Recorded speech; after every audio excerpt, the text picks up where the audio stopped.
It's Tuesday, August 23rd. Welcome to The Big Story. I'm Haryanto Diman. Subscribe to the Straits Times channel so you will not miss an episode. Malaysia's former Prime Minister Najib is going to jail after failing to overturn his final appeal against a guilty conviction in the 1MDB scandal. Now, these are pictures from earlier when Najib arrived at the federal court in Kuala Lumpur. This afternoon, the court upheld his conviction over 7 counts of abuse of power, money laundering and criminal breach of trust, for which he was first found guilty at the High Court in July 2020 before the verdict was upheld by the Court of Appeal last year. The former PM was sentenced to 12 years jail and a 210 million ringgit fine.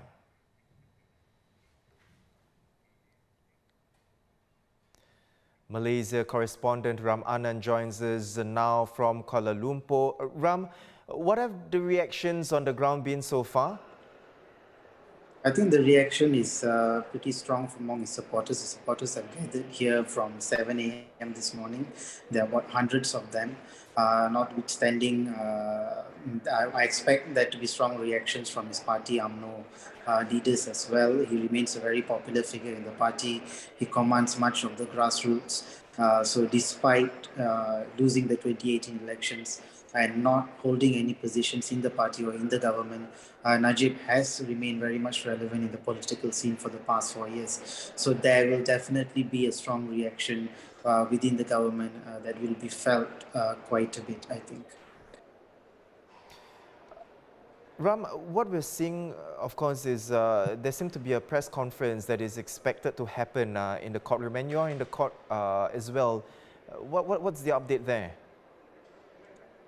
There is a press conference that people are expecting. I think it's either from Najib's defense lawyer or maybe even Najib's family members. Najib himself can't attend the press conference, obviously, because he will be taken into custody and straight to jail from inside the courtroom or even from the prosecution. So normally that's where the media gather to get updates from either both the prosecution or the defense as the case finishes, or the court agents for the day. And Ram, what will happen from here now that the verdict is out? Are we expecting Najib to go straight to jail, or are there some processes to go through first? No, he will have to go straight to jail because the judge was pretty clear in the judges were actually pretty clear in their sentencing earlier. They are upholding the 12-year sentence. There is no stay. No stay of execution is allowed at this point because federal court is the apex court. So his option is to actually file a judicial review or seek a royal pardon. These are the two options that he would have beyond this. But whichever option he chooses to take, he would have to go to jail. Effective from today, he has to start serving the 12-year jail sentence. So whichever judicial review that is being heard or whichever royal pardon that is being considered, he has to do those processes from jail itself. So he goes to jail today. Ram, let's take a look at the impact on his party in general. What does this latest development mean for UMNO and its plans going into the upcoming general election? I think there will be mixed reactions among different camps within the party. The large number of, you cannot deny he does command a large number of the party grassroots support. So obviously supporters who are still here, and hundreds of them behind, they will be disappointed, they will be heartbroken, and his allies in the party are going to be taken aback, or it is going to be a major setback as well, because he is quite influential within the party. But I think also for some factions in the party who are not directly aligned to him, this might be their campaign reason as well, to say that end of the day, even though Pakatan Harapan is the one who brought about charges against Najib after the change of government in 2018, I think an UMNO-led government, the government that is here today, is the one that managed to oversee his conviction and his final sentencing and him going to jail. So that goes to show, I think, demonstrates for the government, they can say it demonstrates an impartiality or independence of the judiciary, something that they are professing to champion. So that might work in their favor as well and win over some votes. So coming into election, I think different faction in UMNO will see it in a different way. So it could in equal measures, it can strengthen them or it can weaken them. It depends on who is at the top of the party leadership and how they play their parts. Ram, thank you for the updates and your perspectives. Malaysia correspondent Ram Anand live from Kuala Lumpur. Meanwhile, Malaysia is in discussion with Singapore on the revival of the aborted Kuala Lumpur-Singapore high-speed rail project. Now, this according to Malaysian Prime Minister Ismail Sabri Yaakob. He says the country hopes to speed up the revival of the project at the earliest date and that the transport ministers of both countries are in discussion. If revived, Mr. Ismail says the HSR project's terms and conditions would see some changes. We are also keeping a close watch on Japan and if it will further relax COVID-19 rules. According to one report, Japan is set to more than double the number of people it will allow into the country to 50,000 a day, and it may scrap the need for a negative COVID-19 test to enter. Another report hinting that the government is also considering a gradual easing of testing requirements, like initially exempting fully vaccinated people. Travellers currently need to submit negative results of a PCR test taken within 72 hours of departure to Japan. Back home, Google officially launching its third data center in Singapore today, bringing its total investments in such facilities here to $850 million US. At the launch, Deputy Prime Minister and Minister for Finance Lawrence Wong says Singapore is well placed to capture the opportunities created by Southeast Asia's fast-growing digital economy and will enhance its role as a hub for trade, people and talent flow to achieve that. The tech giant is also deepening its commitment to Singapore with the launch of a slew of initiatives, including a program to train 50,000 parents and children on online safety. Singaporeans are feeling the pain of inflation and it is likely to get even worse. Food, electricity and gas sent core inflation rising to a 13-year high of 4.8% in July, while overall inflation, which includes accommodation and private transport costs, hit 7%. Prices are only expected to ease towards the end of the year.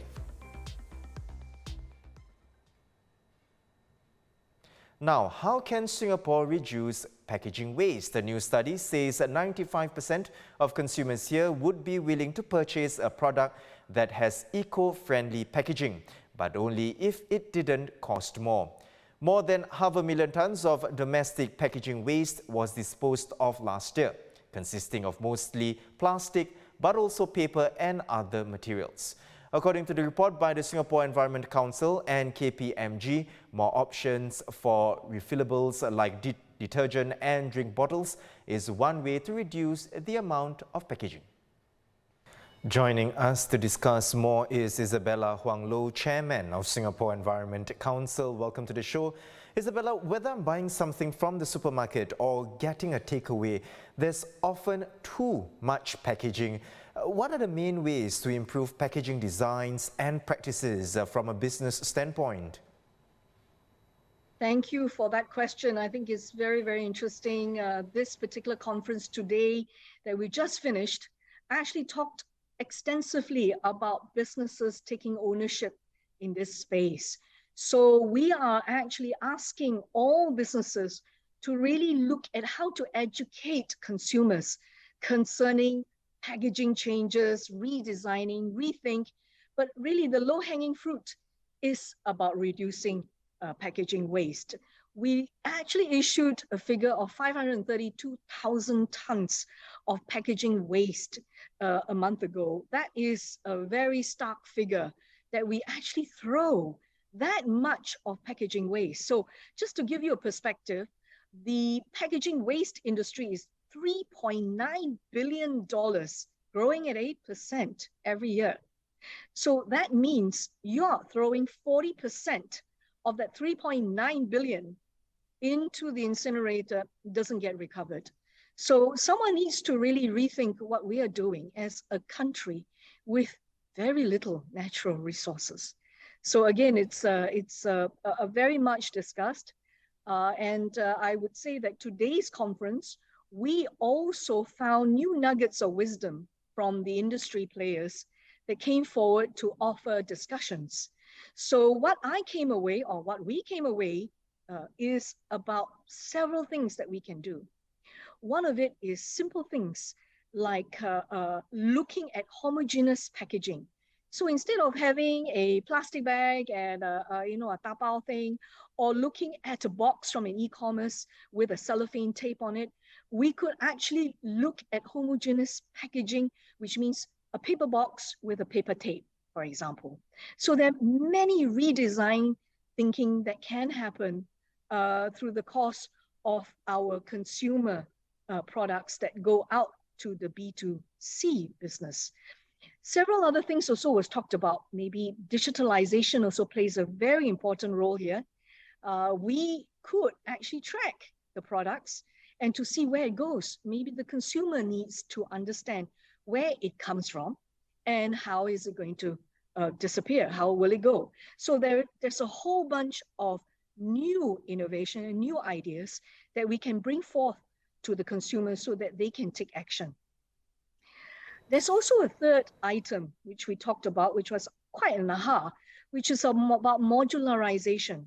So all of us have iPhones and laptops and many things that we have. So the future of packaging could be that instead of throwing away the whole phone, I mean, it's really, really precious, one phone. We could actually take the heart or the products out of it and buy modular. So that means it's cheaper to the consumers, right? And the company can actually upcycle, recycle, and do something with that natural materials, whatever product that is been taken out that's modularized. I hope that helps in throwing some new light to ideas that came about through this conference. Isabella, with households throwing out more than 500,000 tonnes of plastic packaging each year, what better choices can individuals make in terms of packaging and recycling? Well, first of all, the consumer can say no to some of the packaging. They can bring if you're talking about going to the hawker center, you can bring your own containers. You can do the right thing. In fact, I'm told that at the hawker centers, the containers have actually gone up in prices, something between 20 to 30 cents to 50 cents, in line with the oil prices. They have actually gone up in cost. So it makes more sense to bring your own containers, going back to where our roots used to be in terms of tiffin carriers and recycled products, that you can do that. All that, it can be done. It's not that difficult. Yes. And on a global scale, how does Singapore compare to other countries? Can you put into perspective for us? Well, in this study, it really talks more to the businesses in terms of policies, in terms of action that they can take, in looking at tracking materials that they can use.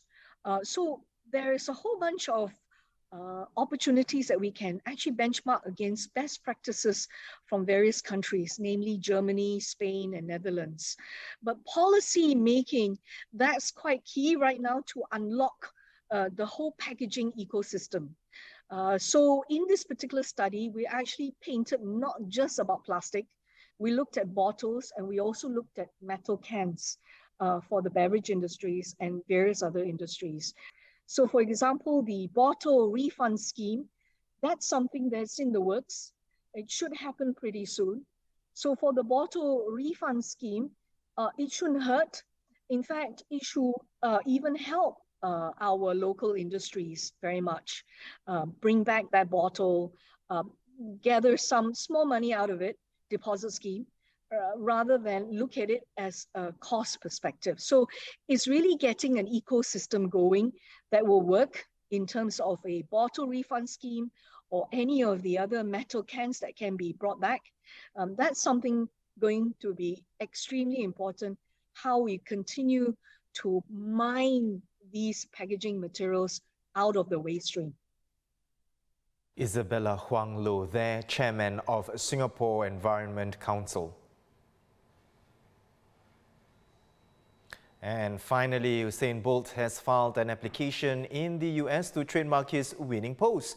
The retired sprinter is looking to sell clothing and fashion accessories with a logo that looks like his signature move, made famous back in 2008 when he dominated the sprints at the Beijing Olympics.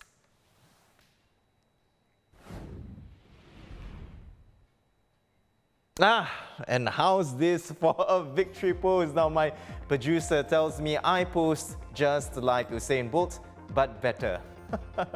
Now for more news and videos, visit straitstimes.com and our YouTube channel. Subscribe by clicking the red button below. I'm Haryanto Diman. Join us tomorrow for more stories on The Big Story.